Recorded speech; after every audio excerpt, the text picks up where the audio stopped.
انا بشتغل مع والدي بقى لي 11 سنه في المحل في المصمت. انا حابب الشغلانه، ووالدي ربنا يخليه لي عنده 70 سنه، هو شغال في المحل هنا بقى له اكتر من 50 سنه، من هو عمره 11 سنه. هو مكافح، كان بيشتغل مع والده، وانا كمان حبيت ان انا اكمل المسيره واشتغل مع والدي، بساعده. احنا كل يوم بنيجي الصبح من بعد الظهر، بنشتغل للساعه 7. هو بصراحه شيء كتير، مسيره نجاح اكتر من 50 سنه ومستمر، ربنا يديله الصحه واحنا مكملين معاه.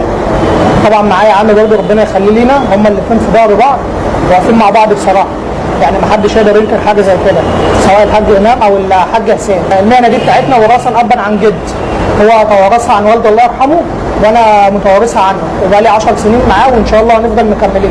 انا بعرف اعمل كل حاجه، هو معلمني كل حاجه، هو معلمني الممبار يتعمل ازاي، ومعلمني ازاي اللحمه تستوي، ازاي بيرخي اللحمه اللي هو بيشفيها، التقطيع، الحساب. طبعا هو معلمني كل حاجه، مديني سر المهنه زي ما بيقولوا يعني، ما بخلش عليها باي حاجه بصراحه.